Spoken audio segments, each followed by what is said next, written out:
So Bob and Sally own it. I've agreed to pay them $1,000 a month, and I'm going to look after repairs. Actually, my tenants are going to look after repairs. And I signed a bunch of paperwork with Bob and Sally, which now gives me a legal interest in the property. I now control this property through paperwork. That's a no money down deal. We're going to be talking about how to find no money down deals. So this is something that I've been doing for probably 14, 15 years. So I'm excited to share this with you. So drop a comment saying where you're from, and we're going to just dive in here real quick. Okay, so how to find no money down deals. For me, it comes down to two techniques that I've done over and over. And first of all, there's the career professional worker, and secondly, the tired and frustrated landlord. So I will get to unpacking what those are. But basically what I want to show you today is how I went from my first rental property, single family, to 40 plus properties, all structured as no money down deals. Just a bit about my story. Back in 2006, I read Rich Dad Poor Dad. My wife and I bought this first property after reading that book, and it just went very well. And I was pumped. We were able to acquire about 5 more doors over the next couple of years. And at that point, I hit a wall where my debt servicing was out, didn't have enough cash for, a full down payment, that sort of stuff. And it was at that point that I realized, okay, I got to get educated. So I took some courses, paid big bucks with one of the big national organizations, and I learned a whole bunch of different strategies. And at the same time, I was kind of feeling like maybe I'm done with my current day job. I've been working for this organization for 17 years, just felt it was time to move on. I was kind of dying on the inside. I won't get into that today. But when I was doing these properties, is like, okay, how do I do more of these? How do I do more of these? And then so when I went to this weekend event that talked about, basically we covered probably 10 different strategies, flips, the BRRRR method, wholesaling, and rent own or lease options. Same thing. It was at this time, probably about a year and a half later after my courses, that I remembered this rent to own option. And the two things that stuck out for me were, one, you can get higher than normal cash flow on these properties than just a regular buy, rent, and hold. And two, you can structure them as no money down deals. So the light went off in my head, and I hired someone and I learned the strategy. So I went from this single family house to this, which enabled me to quit my day job, which is awesome. That was 2010. With that being said, how did I find all these deals? I have worked with these two streams. So the career professional worker is basically someone who has a full-time job. They might love it, they might not love it, but they've got a good steady income, which the banks like for mortgages.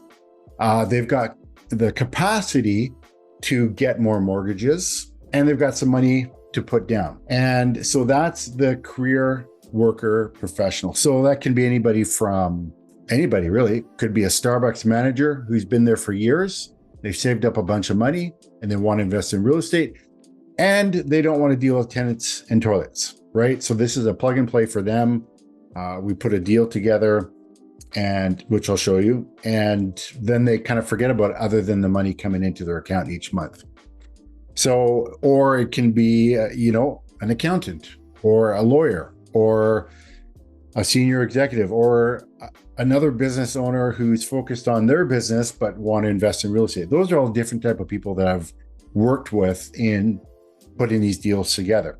The second is the tired and frustrated landlord.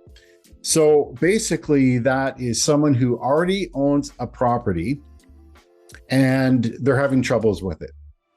Most of the people that I've worked with have been landlords. Not all of them were frustrated, but most of them were.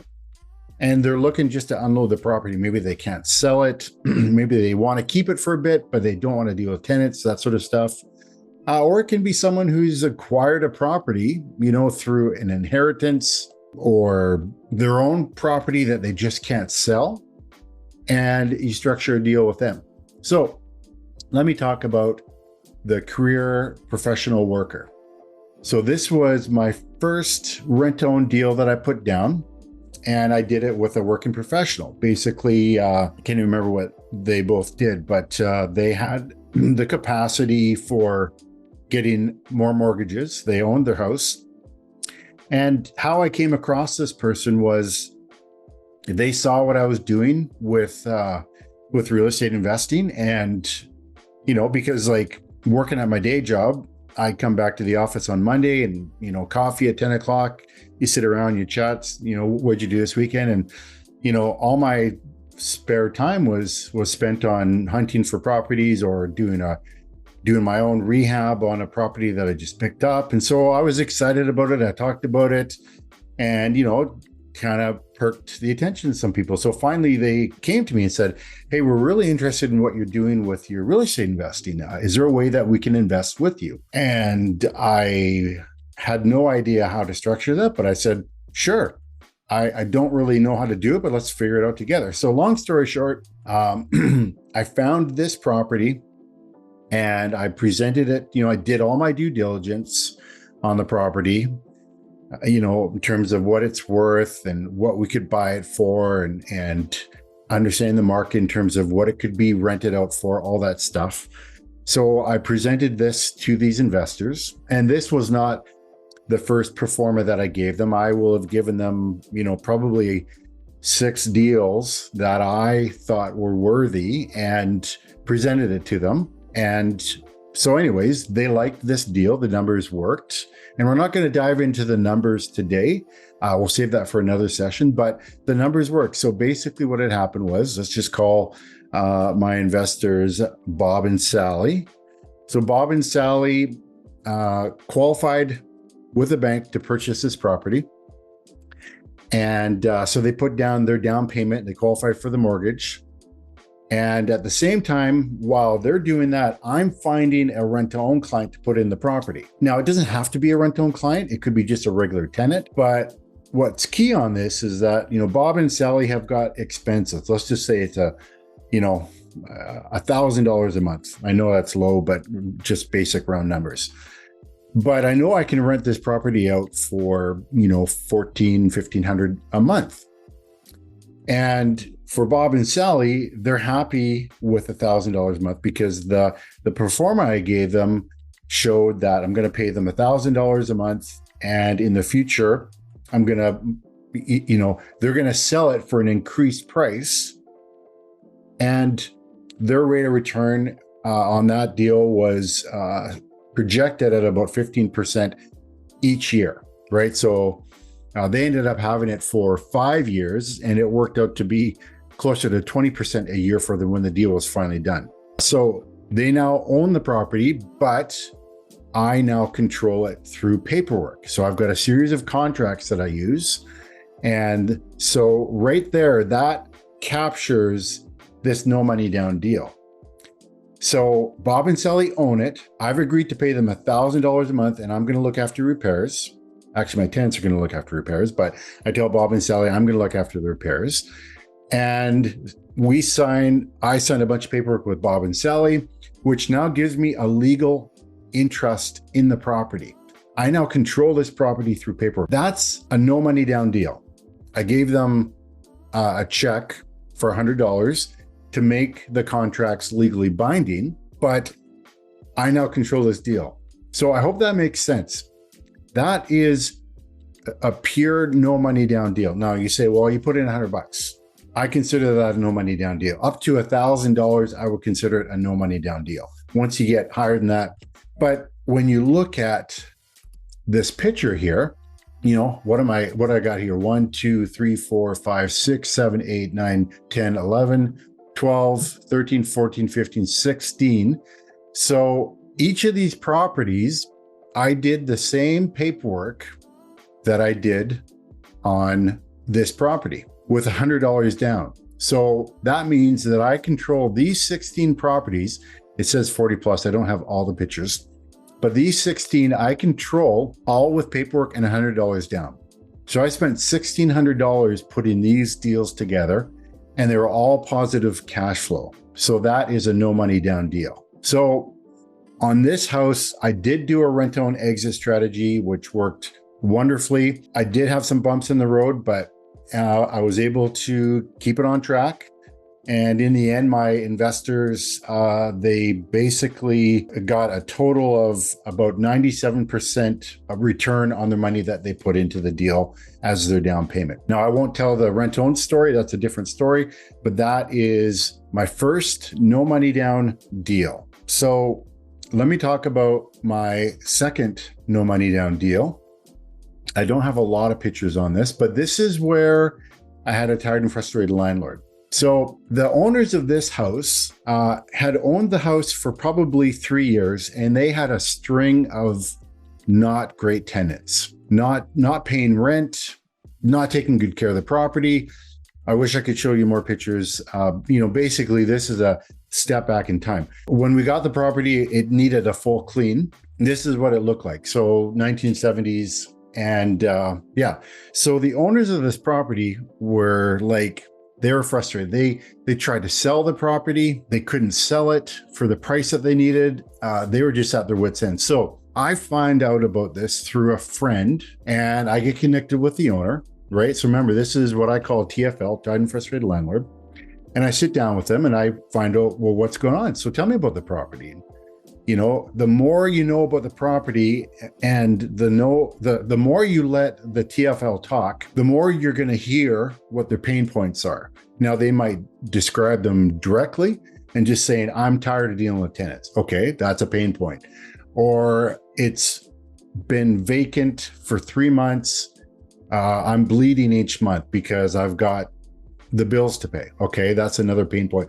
So the key when you're working with a TFL is understanding, listening to what their pain points are so that you can turn around, present back to them an offer that addresses their pain points. So I came back to these guys and I said to them that, okay, again, just round numbers, I'll pay you $1,000 a month. And their mortgage was due in 18 months. If they broke their mortgage early, they would have incurred some significant penalties. So I said $1,000 a month, and I'll purchase it off of you in 18 months for, I think it was 180K. Okay. And I'll start paying you rent immediately, even though it was vacant. So this met their needs, and we reviewed the paperwork together, signed it. I gave them a check for $100, so they deposit that. Now that it's tracked as money exchanged, it's now a legally binding contract. I've now got an interest in the property. So that is a no money down deal with a tired and frustrated landlord. I now control this property, and I had to pay rent like right away. But the reason why I was willing to pay rent right away is because I knew that there was lots of opportunity for this house. Right? I don't always pay rent right away. Sometimes if I'm unsure about the location, what I'll do is I'll set up the paperwork to say that I'll start paying you rent in 3 months. And so every deal is a little bit different, and it's really based on the needs of the tired and frustrated landlord. And so we marketed this house as is, but I knew that there was a lot of equity to be gained in this property as is, as well as if we did some reno. So I had several exit strategies on this property. One, I could just market it as is and find a rent-own client. Now you could just use a renter. I did a rent-own client in this property.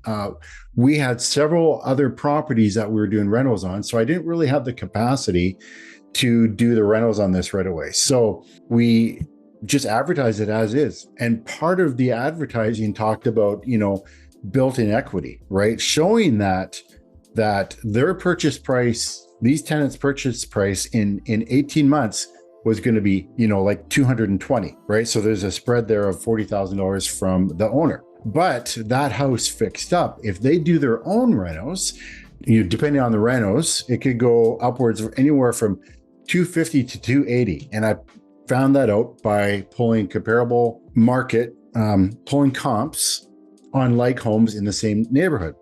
So interestingly enough, we ended up finding tenant buyers for this property within a week. And they moved in. I can't remember how quickly they moved in, but they put $10,000 down and they were paying me $1,500 a month. So again, I won't go into all the rent to own details of how those numbers are worked, but you can see on this property as a no money down, I found this house. I found the owner, the landlord, through somebody else, found out what their pain points were, negotiated the terms. I agreed to pay them $1,000 a month. I found a tenant who could go in and pay $1,500 a month, right? So that's a $500 spread. I agreed to purchase the property from the landlord, the TFL, for $180. And I got my rental and clients agree and sign paperwork to purchase the property for $220K. So there's a $40K spread there. So this is a no money down deal that I've been able to duplicate over and over again. If you have any questions, reach out to me on Facebook, or you can message me through creativeinvestor.ca. Thanks so much for joining and have a great day.